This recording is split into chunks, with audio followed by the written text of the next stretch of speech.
Buenas tardes, queridos estudiantes. Vamos a continuar con nuestra clase de Fundamentos de Filosofía Política. Estamos por analizando una primera concepción de el valor de la justicia, que es uno de los 4 que hemos escogido como valores jurídicos fundamentales que estén a la base fundamentando la convivencia social. Estamos en la teoría de Rawls. Hemos visto que es una teoría contractualista.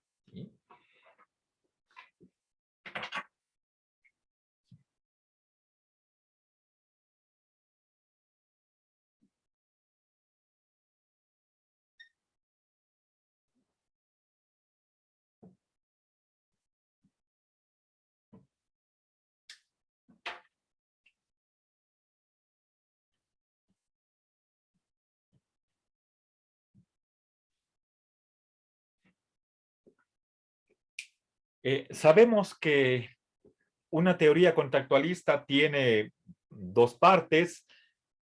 La primera tiene que ver con las condiciones bajo las cuales se hace la selección de los principios. Recuerden,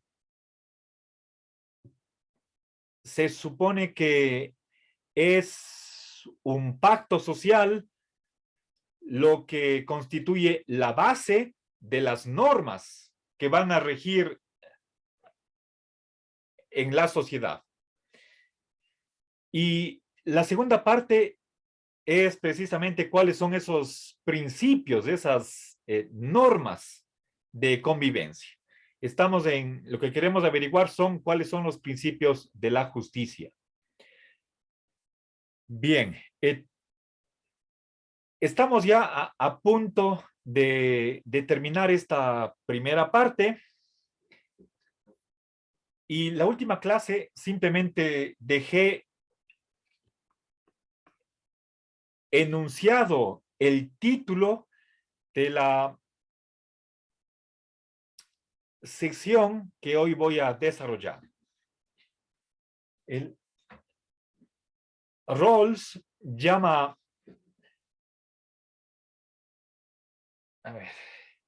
constreñimientos formales del concepto de lo correcto.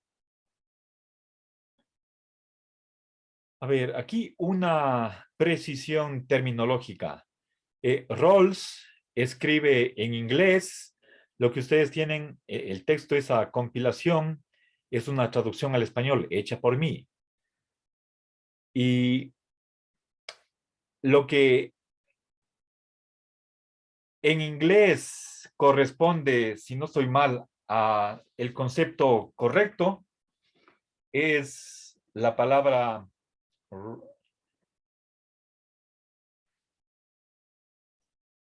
debe ser right. ¿Sí?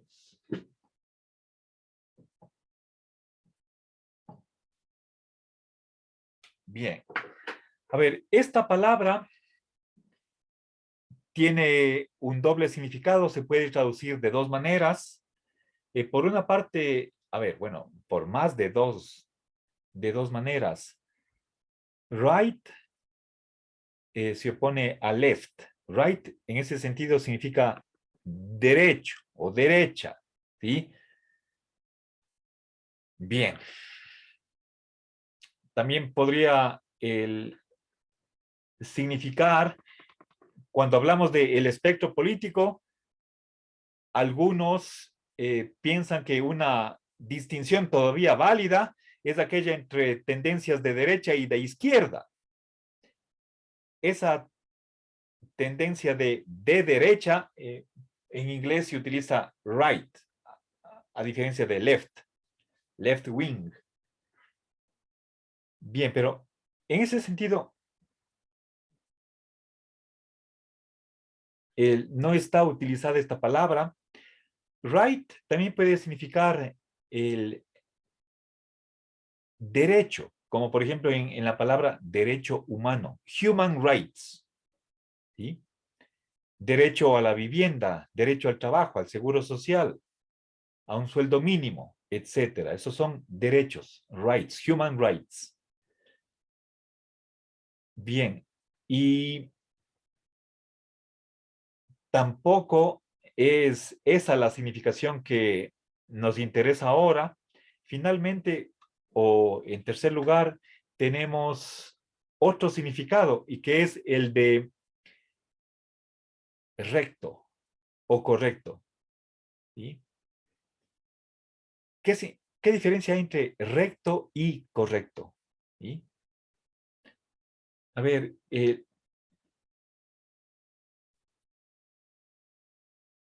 ambas traducciones también están incluidas en esta palabra right. Pensemos, por ejemplo, en una línea recta en vez de una línea curvada, ondulada. Ahora, lo correcto es aquello que se ajusta a otra cosa que es recta. Y por ejemplo, a ver, tengo aquí mi teléfono, aquí tengo, este lado es recto, las esquinas son redondeadas, pero este lado es recto, al igual que el de acá. Aquí es recto, en las esquinas no. Lo correcto es cuando otra cosa se apega a lo que es recto. ¿Sí? A ver, por ejemplo, fíjense, el esfero es recto. Aquí, este lado. Bueno, si quieren, no sé si ustedes, no sé si alcanzan a ver, aquí está el botón de volumen, acá el de encendido, y entonces, si ven, aquí hay está, está salido aquí el botón, y por eso más bien les voy a voltear. Esto es recto, ¿sí? Y también le saqué a la tapa del esfero para tener solamente algo que es recto. Tengo un objeto recto y aquí este lado también es recto. Y yo puedo juntarles, ¿sí? Lo correcto, eso significa dos cosas rectas. La una puede servir como de estándar, de modelo, y hay otra que se acomoda, que se pega, que se ajusta a lo que es recto. Eso es correcto, ¿sí? Piensen ustedes, por ejemplo, en una regla. Yo trazo una línea de acuerdo a la regla. ¿Sí? Eso sirve para calificar las acciones de las personas o de instituciones. ¿Sí? Podemos hablar de conducta, de comportamiento, de un hecho correcto. Bien. Entonces, ese es el sentido en el que está aquí en esta sección del libro. Vamos a hablar acerca de qué es lo correcto. En otras palabras, qué es lo que se debe hacer. Y eso pertenece a la ética. Y una de bueno, la ética estudia varios objetos, entre ellos la cuestión del bien, y qué es lo bueno. Y la otra cuestión es la de qué es el deber, qué es lo obligatorio, lo prohibido. Entonces, en ese sentido de correcto, aunque esa es la palabra que emplea, bueno, traducida, el Rawls, creo que no hacemos violencia a su pensamiento si es que traducimos right por lo debido, lo obligatorio. ¿Sí? Yo no voy a a cambiar las expresiones que utiliza Rawls, porque eso es lo más apropiado, eso es lo correcto. Puede ser que nosotros pensemos que estamos diciendo lo mismo con otras palabras cuando estamos describiendo el pensamiento de un autor, pero en realidad podemos estar tergiversando, diciendo otras cosas que no dijo ese autor. Entonces hay que tener mucho cuidado cuando uno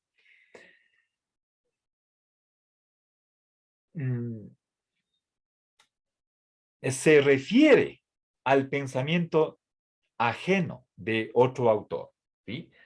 Bien, voy a hablarles acerca del el concepto de lo correcto, ¿sí?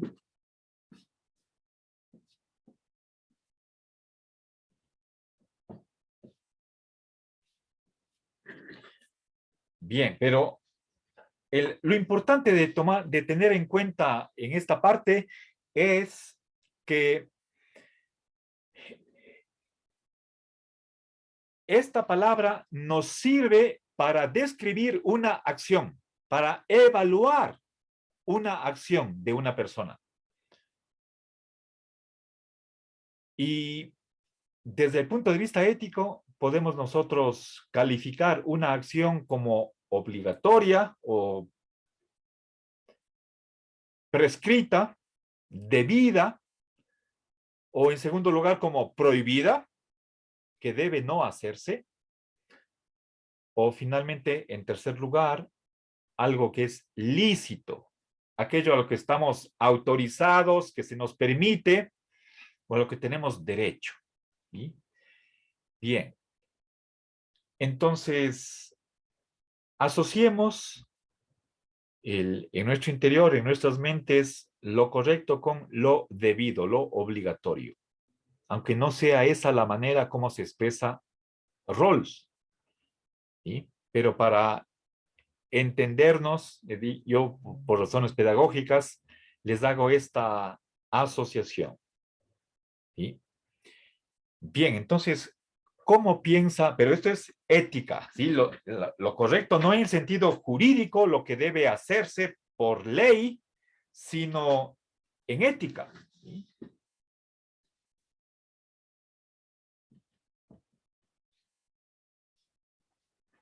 O moral, nos da igual, ¿no? No voy a ver.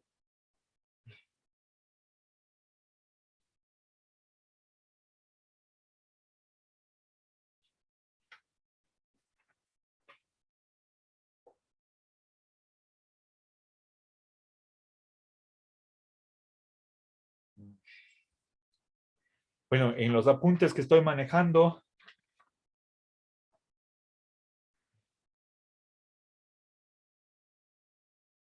parece que no aparece la palabra moral o, o la de ética. Bueno, en todo caso, este calificativo no pertenece al derecho, no es legal, sino desde el punto de vista ético.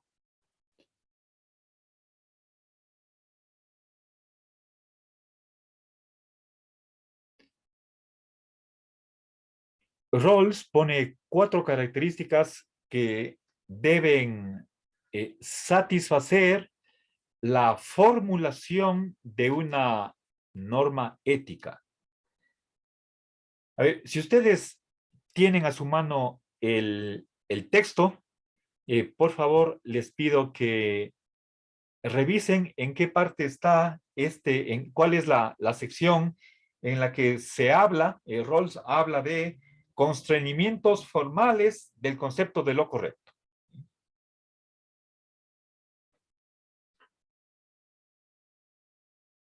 A ver, en primer lugar, la generalidad. Y quisiera, por favor, si es que alguien de ustedes me puede leer qué dice el texto sobre generalidad.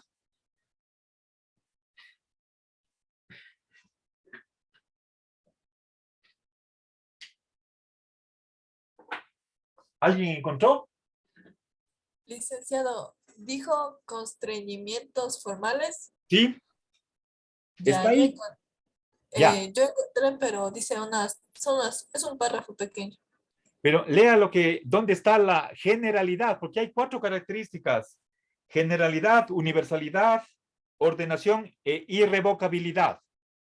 Estamos en la Mm, primera. ¿Puede leer lo que dice acerca de generalidad? Generalidad. No, pero no me aparece eso. Ay, qué raro. A ver, Verá, le leo lo que me sale. No, no, no, es Dice, que tiene que estar... A ver, ¿qué dice? Lili está en la página 9. Ya, ¿encontró?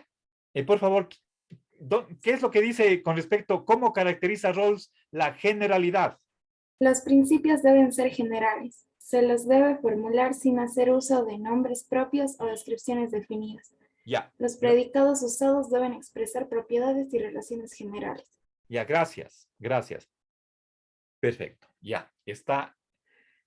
Voy a explicar eso. ¿Qué significa? A diferencia de la segunda característica que es la universalidad. ¿Sí? Al momento de enunciar reglas o normas acerca de qué es lo obligatorio, lo prohibido y lo lícito, tenemos que utilizar enunciados cuyo contenido sea general. ¿Qué significa general? A ver, una de las cosas que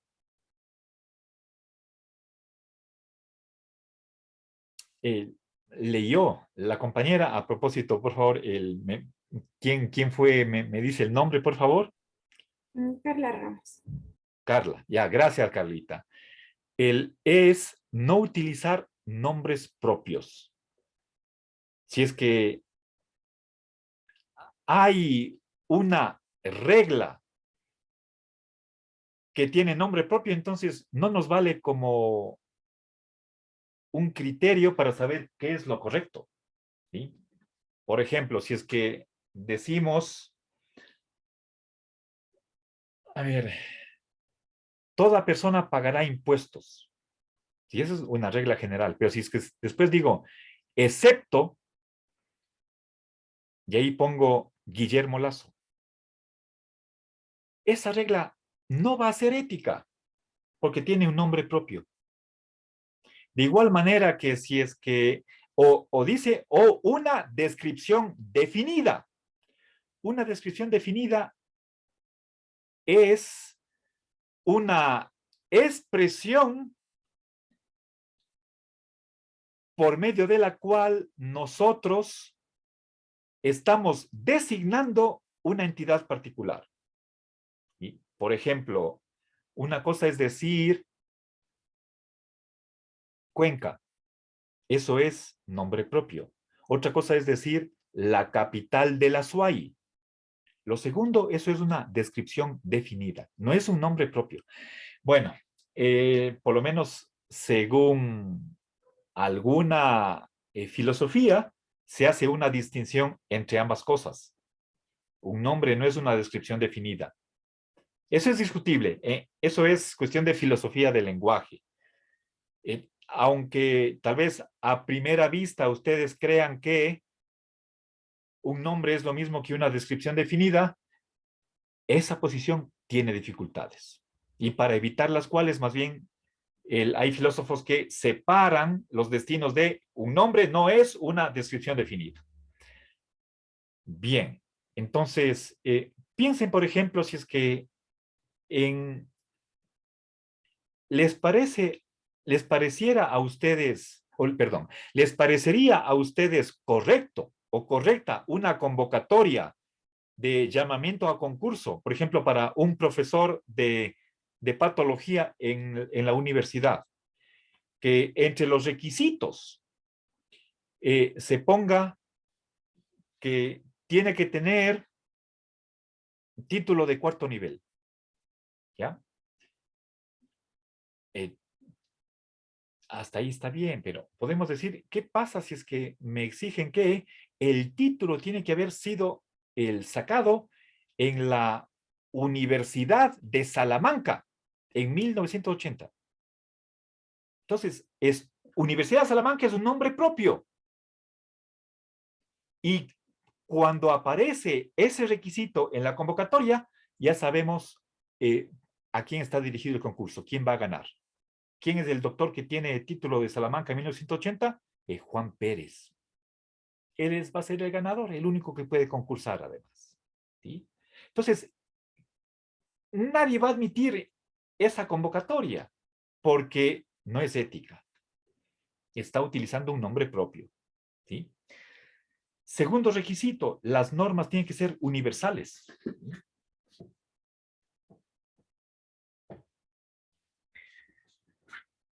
A ver, perdón, universalidad. La universalidad. ¿Sí?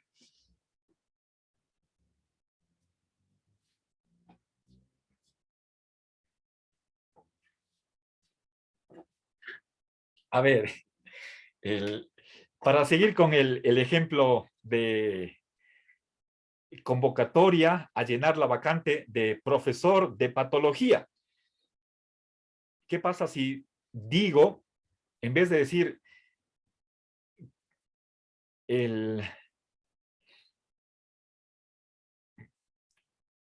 vez de utilizar rasgos generales, qué tal si pongo yo, tiene que medir 1,75 y tiene que pesar 62 kilos.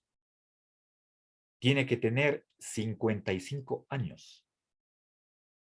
Ya estoy dando las características de una persona particular. Eso va contra la generalidad. ¿Sí? Aunque no utilice el nombre y apellido, estoy utilizando una descripción definida, dando características que a la final reunidas, ya sabemos cuál es la persona que reúne todos esos requisitos. Y es el Juan Pérez. Entonces, eso no es correcto, porque viola el primer requisito de generalidad. ¿Sí? Bien, vamos a universalidad, significa que tiene que valer para todos o para nadie. ¿Sí? Piensen, por ejemplo, si es que, bueno, en general estamos hablando las líneas directrices. ¿Sí? A ver, ¿qué pasa si es que hay, tenemos que comprar boletos para entrar a algún evento, a alguna exposición, lo que sea, y hay una cola enorme? Yo estaría contento si es que voy al comienzo de la cola, me colo y me atienden primero. Pero obviamente estoy perjudicando a las otras personas. Y seguramente nos disgustará cuando otros hacen lo mismo. Entonces, la idea de la universalidad como segundo requisito de una prescripción ética correcta o moral es que si es que vale para una persona, también que se aplique para el resto de personas. Y si una persona no puede hacer, tampoco las demás pueden hacer. Hablando en general, ¿sí? Para volver a la cuestión de la cola, si es que una persona está, una mujer está embarazada, entonces de hecho le vamos a ceder el paso, ¿sí? O en un banco hay una ventanilla para las personas de la tercera edad. Se supone que tienen alguna atención prioritaria, ¿sí? Se les rebaja, por ejemplo, la tarifa. Puede ser que su sueldo de jubilado no sea el 100% del sueldo que recibían cuando estaban activos. Entonces, bueno, esas son, llamémosle tal vez excepcionalidades, no me voy a referir a ellas. Hablando en general, creemos que Rawls cree que la universalidad es una característica de toda norma. ¿Sí? Es decir, toda persona que se encuentre en que pueda ser incluida dentro de una determinada categoría, tiene que cumplir con determinados requisitos. Tiene que ser tal cosa, no puede hacer tal otra, pero vale para todos los que estén en ese conjunto, sin excepciones, ¿sí? En tercer lugar, las normas éticas tienen que permitirnos una jerarquización, una ordenación, ¿sí?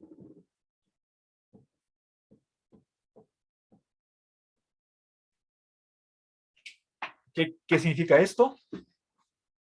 Que un rasgo, una propiedad o cualidad de las normas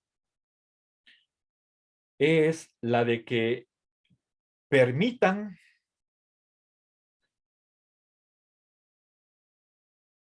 hacer una jerarquía, una priorización. Si es que chocan dos intereses, entonces esperamos que esta teoría de lo correcto nos diga qué es lo que viene en primer lugar y qué es lo que viene en segundo lugar, lo que está subordinado, qué es lo que va al último. Y de esa manera poder resolver los conflictos. Pensemos, por ejemplo, en un choque. Dos carros colisionan en una intersección y hay daños materiales que cubrir. Pueden ser cientos de dólares. ¿Quién paga los daños? Uno quiere evitar esa carga. Bueno, y cuando no se pone de acuerdo, el juez tiene que decidir, ¿de acuerdo a qué principio? Y entonces, todo eso tiene que estar reglamentado. Una teoría de lo correcto me debe permitir hacer una escala de qué es más importante, qué viene en segundo lugar, etcétera, etcétera. Y esa es la ordenación. Y finalmente, la teoría de lo correcto o los principios de lo correcto tienen que servir como un tribunal de apelación irrevocable. ¿Sí?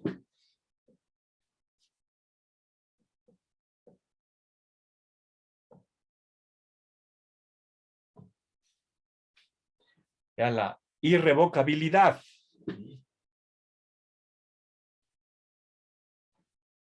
Ya, escribo una D voladita en el filo del pizarrón. ¿Qué significa irrevocable? Que el tribunal de ético tiene que servir de última palabra, como la voz del árbitro. ¿Sí? A ver, antes había un adagio que decía, a ver, Roma locuta causa finita, lo cual significa que habló Roma, se acabó la discusión. Es decir, cuando hay una discusión entre varias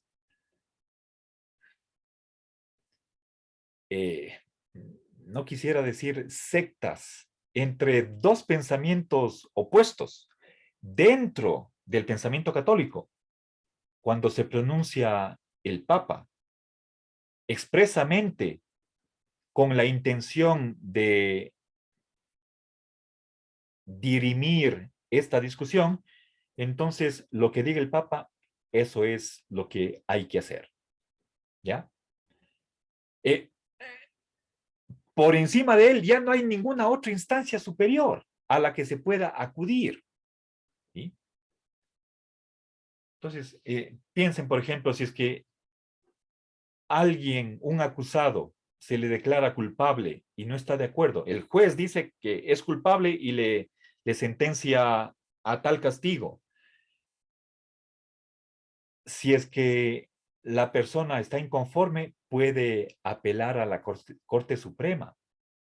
Y, o no sé si tal vez, bueno, no soy abogado, no quisiera hablar en el aire. Va a llegar un momento en la jerarquía de instancias en la que lleguemos al nivel más alto. por encima del cual ya no hay ningún otro. Lo que diga esa instancia es lo último y es lo que es concluyente, definitivo. Así son los principios éticos. Entonces, si quieren ustedes, hay como una especie de una pirámide y en la cúspide, ¿sí?, están los principios éticos.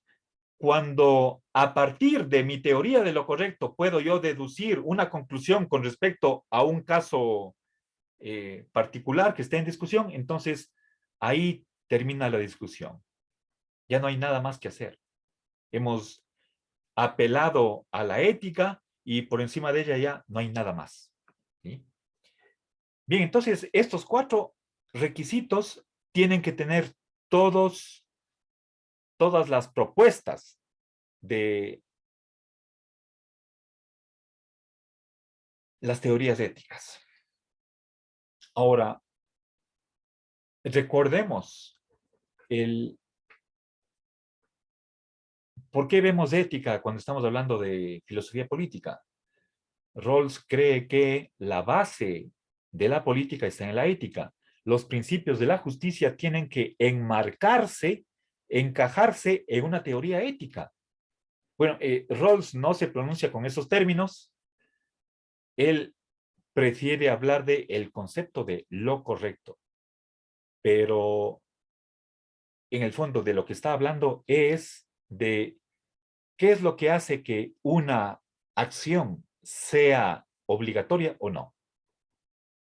Y eso corresponde a la ética. Eso, ahí no hay lugar a dudas. Bien, ahora el resultado de esta simple enumeración de los requisitos de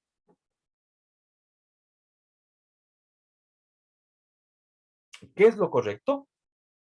Elimina a una supuesta o pretendida teoría ética que para Rawls en realidad no lo es y para otros autores tampoco lo es. Y esa doctrina que es eliminada es el egoísmo ético.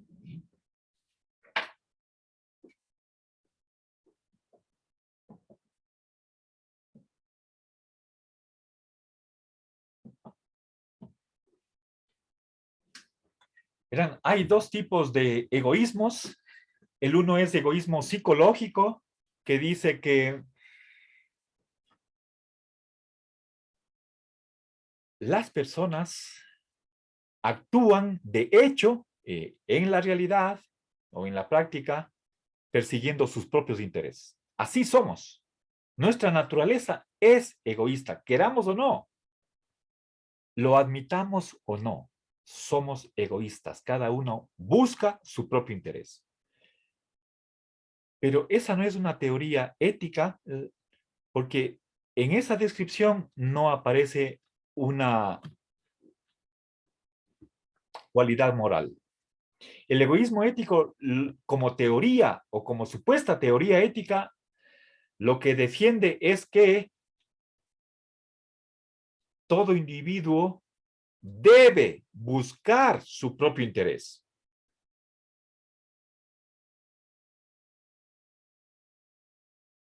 Y ahí, eso no es una enunciación de cómo nos comportamos o de cómo somos, sino cómo deberíamos actuar. Debemos perseguir nuestro propio interés y, por supuesto, los de nuestros allegados, familiares, amigos, conocidos. Yo no tengo por qué favorecer a otro. Eso diría, en cambio, el altruismo, ¿sí? Debemos poner al otro en primer lugar y yo, y cada uno, ceder o sacrificarse en favor de los demás. Eso es altruismo. Bien, ¿por qué para Rawls el egoísmo ético no es una teoría propiamente ética? Porque viola el tercer requisito de la ordenación. En el caso de, nuevamente, volvamos al choque en la intersección, en la esquina de una calle. Hay dos conductores y ninguno de los cuales quiere pagar el daño producido al otro. Si es que el juez tuviera que decidir o tomar una resolución de acuerdo al egoísmo ético, entonces no tendría manera de hacerlo. Porque lo que el egoísta ético dice al un chofer, le dice, persigue tus intereses. Al otro chofer le dice, persigue tus propios intereses. Dice lo mismo a los dos, ¿sí? Le puede decir, si puedes, no pagues los gastos. Eso mismo le dice al otro. Entonces, el juez, si es que fuera egoísta ético, entonces, ¿a quién va a dar la razón? No podría tomar una resolución, ¿sí? Entonces, por ese motivo, queda de lado el egoísmo como una teoría que no puede presentarse como candidata para ser la base de los principios de la justicia, ¿sí? Entonces, recordemos el contexto en el que estamos. Estamos tratando de determinar qué es la justicia según una teoría contractualista, la cual afirma que los principios de la justicia son el resultado de una deliberación, al final de la cual todos se van a poner de acuerdo consensuadamente por una teoría. Es decir, los principios de la justicia son el resultado de la voluntad del 100% de un colectivo, de los miembros de la sociedad. Bien, ahora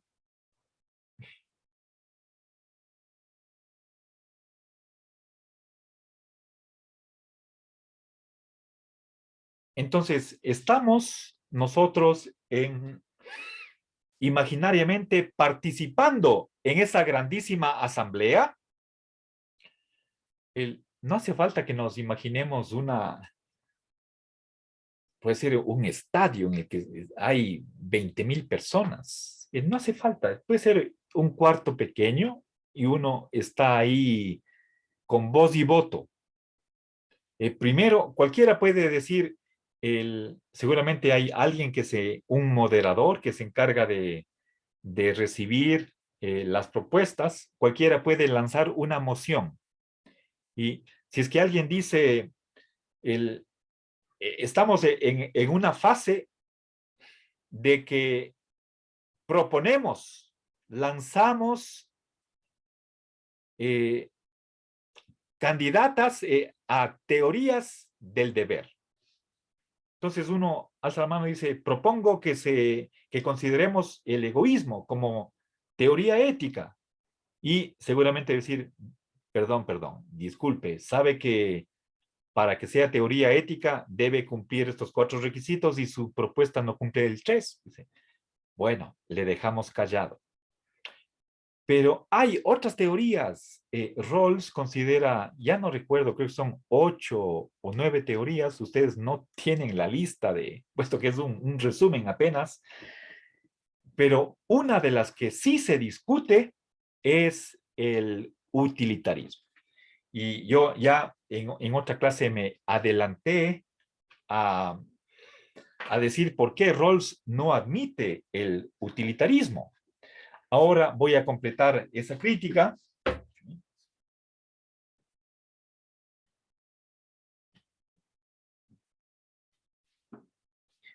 Recuerden, ¿qué es lo que afirma el utilitarismo? ¿Es una teoría de lo correcto o para que ustedes me comprendan, pongamos entre paréntesis teoría del deber, que es lo que en el fondo quiere decir Rawls, pero este filósofo tiene una afición por crear expresiones sui generis, muy particulares suyas. Bueno, sí, tiene una jerga especial. ¿Sí?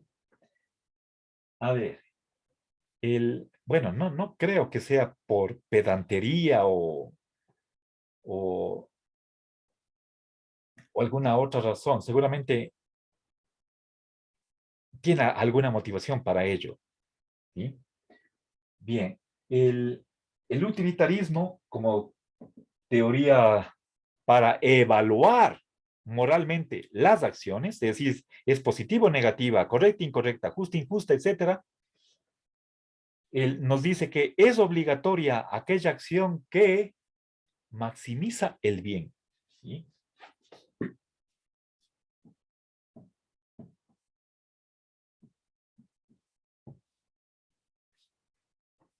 Bien. Ahora,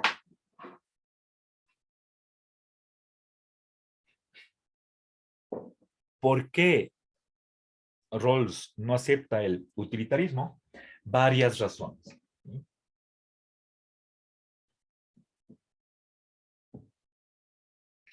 Yo, a ver, mencioné una de ellas, es la de que no tenemos por qué en toda situación maximizar el bien.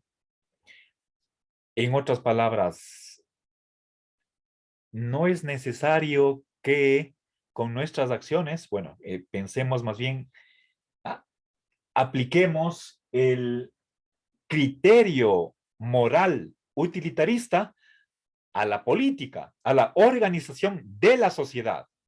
Cuando pensamos en cuál es la mejor forma de vivir comunitariamente, según el utilitarismo, demos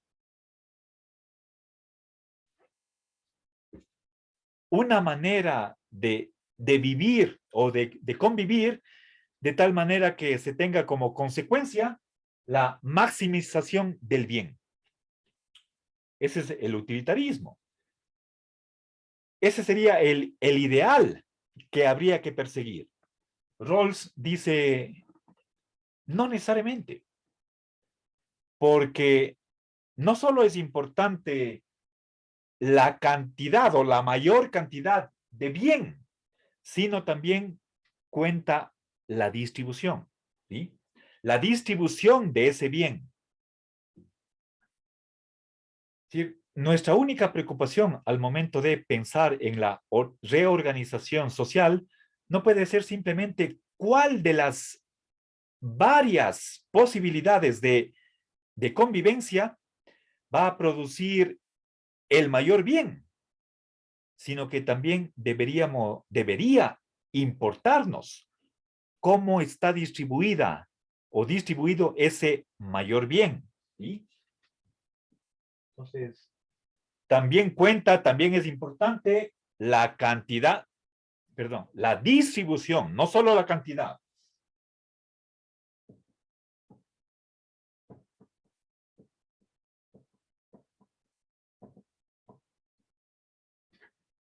A ver, para que ustedes entiendan mejor de qué estoy hablando, y esta es una corriente que aparecerá en otro punto del programa, pero aquí ya les puedo anticipar o darles a conocer qué es lo que afirma esta teoría con algunos ejemplos.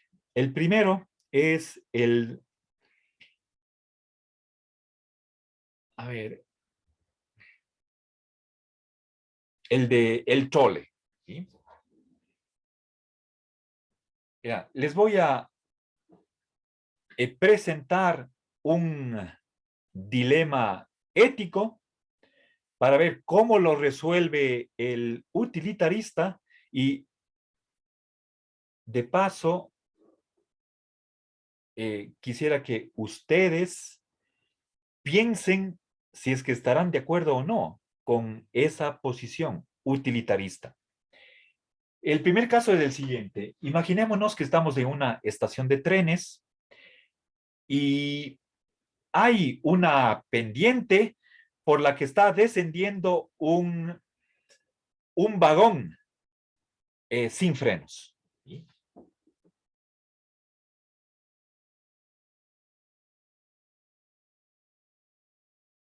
¿Ya?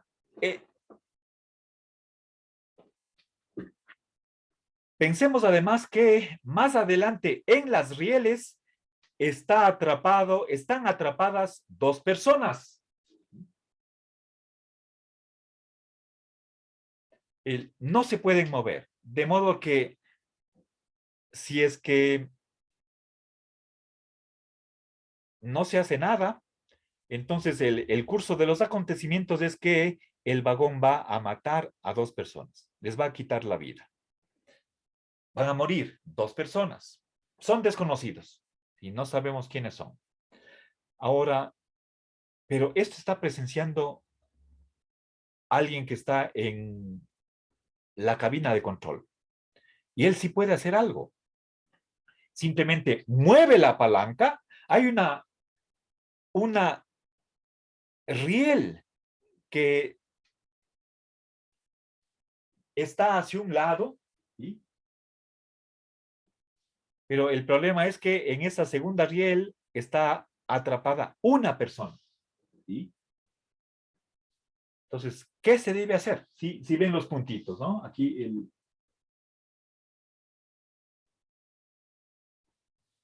ya. Verán, entonces la alternativa es la siguiente. O bien no hacemos nada, simplemente pensemos en el controlador, el que está en la cabina. O bien no hace nada, se cruza de brazos y ve cómo el vagón mata a dos, quita la vida a dos. Bueno, podríamos nosotros después preguntarnos, y bueno, ¿quién es el responsable? Alguien tenía que supervisar los frenos, tenía que haber un mecánico que esté revisando, etcétera. Ya, no nos importa eso. Lo cierto es que la primera opción es que mueran dos. No hacemos nada y mueren dos personas. O, alternativa B, ¿sí? Movemos la palanca y desviamos el trole hacia este camino y con ello el controlador mata a una persona para salvar a dos. Ya, entonces, hagamos la acción A o la B. En cualquier caso, va a haber por lo menos un muerto.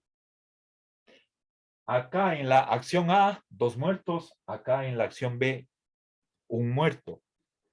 ¿Qué piensa el utilitarismo? O por lo menos el utilitarismo del acto.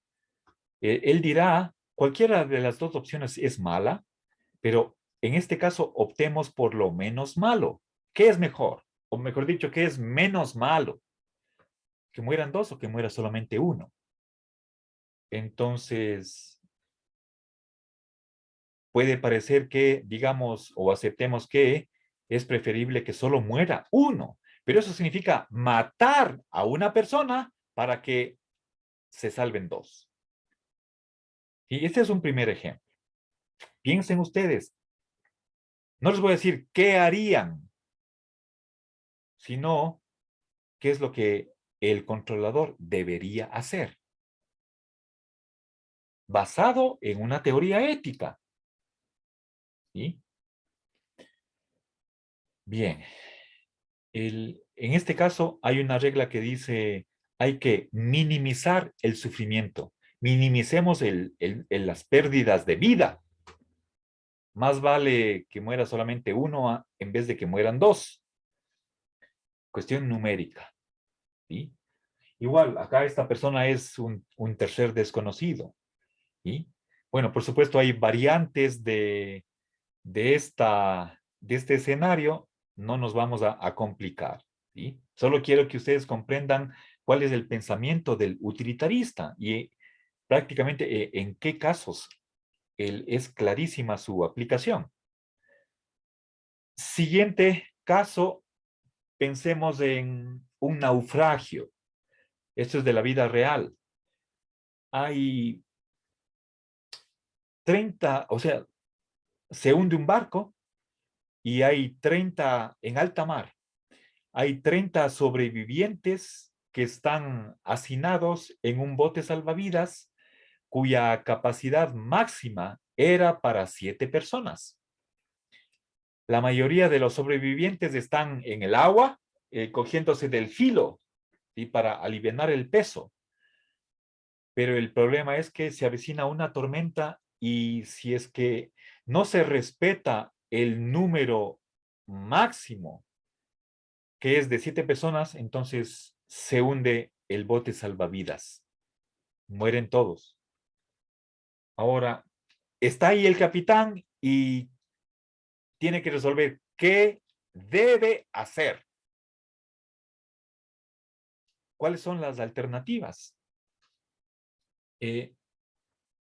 Una es pensar de acuerdo a lo que exige la justicia. Entre otras cosas, la justicia está demandando la no discriminación. No podemos dar un trato desigual a las personas. No podemos decir, tú te salvas y tú mueres. Entonces, como no podemos salvar a todos, que se mueran todos. Eso sería la posición del, podemos decir, del igualitarismo. En cambio, un utilitarista no está de acuerdo con eso. ¿Sí? Si tenemos la posibilidad de salvar a 7, aprovechemos. ¿Por qué? Nuevamente, el razonamiento es que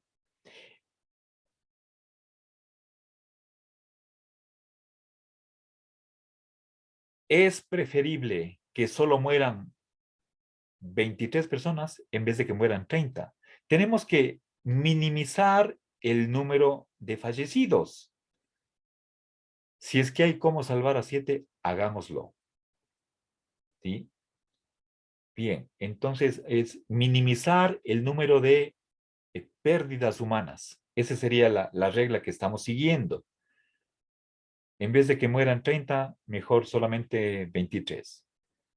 Entonces, el capitán seleccionó a 7 personas, estaba pensando en que necesitaba remar hasta llegar a la costa, a llegar a tierra, y para eso necesitaba hombres fuertes. Y a punta de pistola obligó a 23 personas que se suelten del bote, lo cual significó su muerte, y se quedó con el 7 seleccionados. Para suerte de ellos, al día siguiente fueron encontrados por un barco y al llegar a tierra, en la vida real sucedió que el capitán fue acusado de homicidio y fue condenado a la cárcel. Bien, pero a nosotros no nos interesa este último dato que es jurídico. Las leyes con las que se le juzgó al capitán no eran utilitaristas, pero nuestro problema es simplemente de tipo ético. ¿Creen que desde el punto de vista moral o ético lo que hizo el capitán era lo correcto, lo que se tenía que hacer? Entonces, hagamos una votación, ¿sí? A ver, primero, acá, veamos, voy a cambiar la vista para galería y aquí les voy a pedir que ustedes alcen la mano. En el menú de Zoom tenemos abajo en la cinta de la derecha, en la mitad tenemos 6 botoncitos y el de la derecha dice reacciones. Si ustedes aplastan ahí les sale, por ejemplo, el aplauso, tenemos el pulgar el levantado o la manito, ¿sí? Tenemos ahí otros iconos. Les voy a pedir que ustedes utilicen esta opción para hacer la votación, ¿sí? Todos saben cómo manejar, ¿no es cierto? ¿Alguien no lo sabe? Ya, supongo que saben cómo hacerlo. Entonces, por favor, regresemos al problema del chole y quiero que en primer lugar se pronuncien, alcen la mano quienes están de acuerdo con que deberían morir dos, que mueran dos personas. ¿Sí? ¿Está clara la pregunta?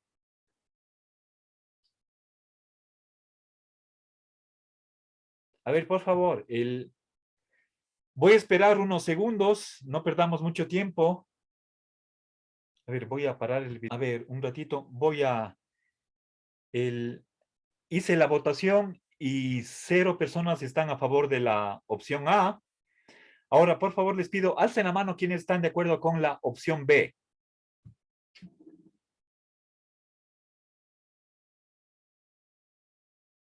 Estaban 27 o 26 personas que votaron, 2 indecisos. ¿Sí? Ahora, eso significa que casi la grandísima mayoría del curso está a favor del utilitarismo. Ahora, les pongo la pregunta con respecto al capitán. ¿Sí? A ver, matar a 23 para salvar a 7, ¿sí? Como obligación, como lo que se debe hacer. ¿Sí?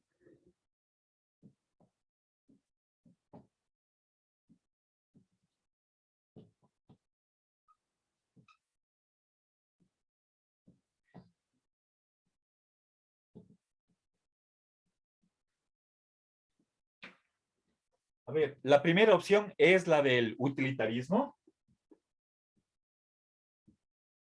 Por lo menos en este caso particular. ¿Sí? Bien, ¿está clara la pregunta? ¿Sí? Pero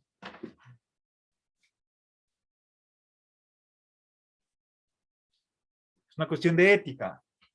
Acá era matar, que se debe matar a uno para salvar a dos. Eso es matar a una minoría para salvar a la mayoría. Aquí es al revés. Matamos a una mayoría para salvar a una minoría. ¿Quién sí está de acuerdo? ¿Está clara la pregunta? Sí, profe. ¿Sí? Sí. Ya, perfecto. Entonces vamos a hacer la votación. Nuevamente, vamos, primera opción. Alcen la mano los que creen que sí se debe hacer eso. El capitán hizo lo correcto. ¿Quién están de acuerdo con el utilitarismo? Alcen la mano y contamos. Segunda opción, por favor, alcen la mano quienes están de acuerdo con que no se debe matar a 23 para salvar a 7 y por lo tanto que mueran todos. Sandra, ¿puede bajar su mano? Ya. Gracias por participar en este sondeo de opinión, ¿sí? Pero yo quisiera que ustedes se fijen en cómo cambia la posición. En el caso del chole, la mayoría es utilitarista, ¿sí? Fíjense, 24 frente a 0, ¿sí? Esto era, no sé, tal vez un 95% a favor del utilitarismo. Pasamos al problema del capitán del bote salvavidas y aquí tenemos una reducción, ¿sí? De más o menos, acá esto es un 20% que está a favor del utilitarismo y más del triple está en contra. Entonces, los indecisos más o menos igual, ¿sí? Entonces, fíjense cómo ustedes tienen distinto posicionamiento según de qué caso se trate, pero en el caso del utilitarismo, y eso es lo que nos interesa, está claro cuál es el razonamiento detrás de la evaluación moral que hacemos de determinadas acciones. ¿Sí? Ahora, voy a añadir una última o bueno, una crítica más que hace Rawls al utilitarismo. ¿Por qué esta teoría utilitarista no puede ser la base de los principios de la justicia? Y eso está, espero que esté a la vista en este par de ejemplos. Rawls, bueno, no solo es él quien dice esta crítica, quien hace esta crítica, sino que es una crítica estándar, la de que el utilitarismo trata a ciertas personas como medio para favorecer a otras, ¿sí? Es decir, en el caso del trole, le tomamos a este individuo que está a un lado como un objeto para salvar a estos dos, ¿sí? Y en el caso del naufragio, estos 23 pierden su derecho a la vida para beneficiar a una minoría. Es decir, se convierten en medios a favor de otros. Entonces, ahí hay algo que está muy mal. Y la crítica consiste precisamente en decir que el utilitarismo toma a ciertas personas como medios para favorecer a otros. ¿Sí?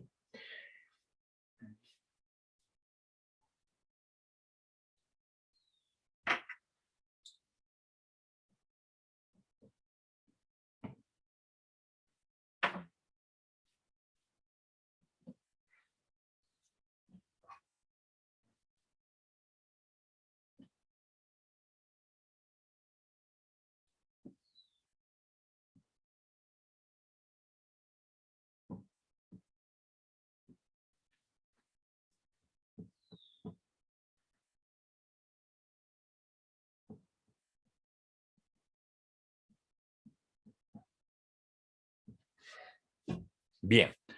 A ver, queridos estudiantes, ya estoy, a ver, un ratito. Paulita, veo que usted levantó la mano, pero solamente por cuestiones de tiempo le voy a pedir que